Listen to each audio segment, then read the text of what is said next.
Hello, everybody, and welcome back. Today we're looking at the PTE academic structure and format, but I want to go deeper than just a basic summary of the test. Today, my goal is to give you a clear picture of what the test is actually measuring, how each task is connected, and why this structure matters so you can get a higher score. So the PTE academic test is designed around one principle, and that's academic processing. That means it's going beyond just evaluating your English level, and it's looking for things like, how do you receive information?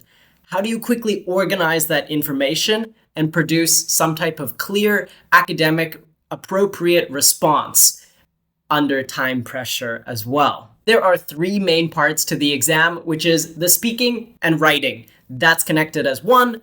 Reading and listening, those are the additional two tasks. Unlike other exams for English proficiency, this one is integrated. That means all sections contribute to your score and they are integrated, they are connected. For example, part of your speaking score will also contribute to your reading score. So let's take a deep dive. We'll get into it. Now, I'm Scott from HZad Education. Our main goal is to help you pass the exam with the right mark that you need for immigration, for study purposes, for your work, and just to help you move up in life. So check out our videos. We have everything related to PTE Academic. Okay, let's start with the largest section of the test. That's the speaking and writing section. You'll see that it can be up to 1 hour maximum. And there are over 10 different sections in this part of the exam, mostly related to speaking, but speaking and writing. So you'll have things like your personal introduction, which is not scored. That just gets you in the moment or in the motivation to speak. And then you have like read alouds, repeat a sentence. All the way down, we start doing some writing. We have respond to a situation, summarize a written text, write an essay. All right, closer look at read aloud. This one isn't just testing your ability to read a paragraph. Instead, it's trying to get you to match the rhythm, the intonation, and the natural sound of a native English speaker. So we're focusing on things like your stress, your pausing, your flow of the speech. Look for punctuations, that helps a lot, but also look for words that we typically stress. Let's take a look at an example. The insults, criticism was not unexpected. What was surprising was the people's enthusiasm about the competition. Thousands have participated in the discussion. It has been an eye-opening demonstration of the power of social media. Despite the differing opinions, the discussion is certain to progress the idea of equality and equal wages irrespective of gender and race. Let's go on. The next hardest one is repeat a sentence. Now, this is the most influential speaking task in the exam, so listen up.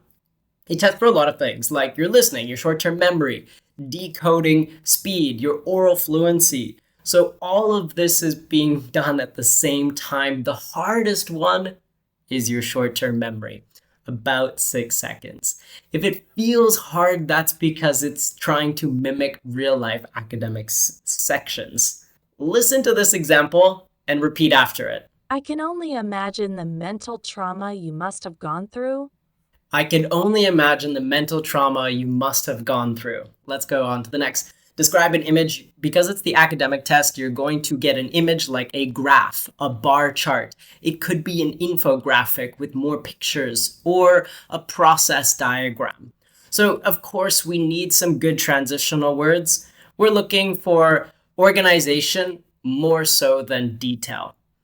The examiner and the AI algorithms are looking to see that you can process this diagram and retell it or describe it in an organized fashion. The most logical way would be to start with the highest and lowest numbers, and then we can start to talk about the numbers in between. But of course, we also need to identify what is happening in this picture. Who does it pertain to? Look at the X and the Y axis or the title. That will give you lots of information. Then we're looking at words like increase, decrease. The numbers skyrocketed in 2021, or the age bracket between 25 and 34 rose sharply amongst the others. The last one in this section that I want to focus on is the retell a lecture. Retell a lecture is the closest thing you'll have to real university tasks. Thus, it is included in the academic test. You are going to listen, take out important details, not minor details, and reconstruct the meaning. You'll have only about 10 seconds to prepare, and the prompt length, like the text length, is up to 90 seconds. So we don't get a lot of time to prepare. It's only 10 seconds. So tips for doing this, make sure that you focus on one or two main details. Provide a topic sentence, which would introduce what is the subject, who is speaking, detail one, and then a conclusion sentence as well. Likely, you'll only have time for about 3 sentences. All right, as for the writing section is probably the most challenging for a lot of students. However, I understand you have the most practice with this because we do a lot of writing in school and in English learning. Summarize a written text is intentionally very strict, so you're going to produce one single sentence. One sentence to discuss all of the main ideas. Remove all fillers, remove all unnecessary details. You're focusing on concision and cohesion. Now, I recommend that you pause the video, read this full description, the text, and then let's look at my one sentence summary. This one was tough. To sum it up, I used a few adjectives here. I said, the Mexican biologist reported the discovery of a 25 million year old tree frog preserved in amber in Chiapas through DNA testing, though DNA testing may not be permitted. Let's go on to the next part, which is our essay longest writing section, up to 300 words, about 200 to 300 words. What we're looking for here is organization, not originality. Don't worry about having a creative essay. This is not English language class. This is an exam. We're looking for organization. Clear topic sentence. Logical development of ideas. And in your logical development, you will have main idea, example, reasoning. We often call this CER. Claim, evidence, reasoning, or main example, evidence, reasoning. Then a strong conclusion sentence, organization. You will have enough space for approximately 10 sentences. So you must keep it fairly concise. Moving on to the reading section. A lot of people don't talk about this, but there are high value tasks and low value tasks, which basically means that for reorder a paragraph and fill in the blanks, you get more marks. You kind of waste time on the multiple choice questions, and there's different types of multiple choice questions. So if you are short on time, speed through multiple choice, give yourself more time to work on fill in the blanks and reorder the paragraphs. Strategy. A lot of people need to be adapting to this strategy. So first of all is reorder the paragraphs. Now, what makes this one hard is that humans tend to doubt themselves. So once you get your sentences aligned, don't second guess yourself. Your first guess is usually pretty correct, but there are some things we need to look at. Look at referencing. So is the sentence referring to something before or after that could have been said?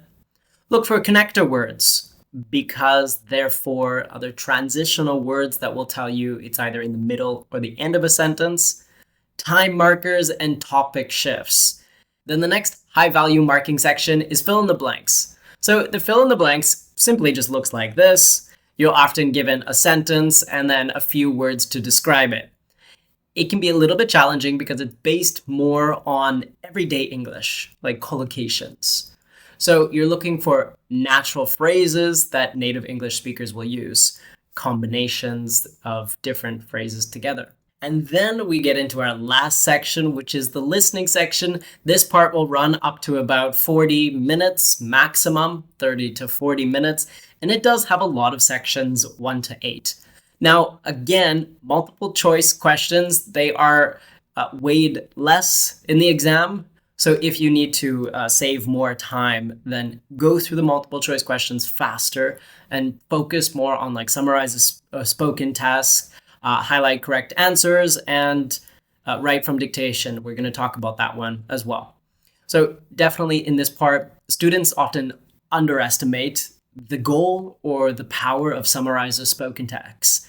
It's a good skill to have, but it's an important test skill as well. It impacts your listening and your writing nearly at the same time, and your ability to unconstruct difficult tasks. Now, when you're going through this task, you have 10 minutes to write. Use that time, but you only get to listen to the audio one time. So as you're listening to the audio the first time, if you can write fast, you can take notes. If your penmanship is not very fast, write as minimum as possible, because the problem is a lot of people write and they stop listening. But it would be better for you to just listen to the audio and then write one time. Then we have tasks like highlight correct summaries and select the missing word. This tracks your ability to listen to a speaker and their direction.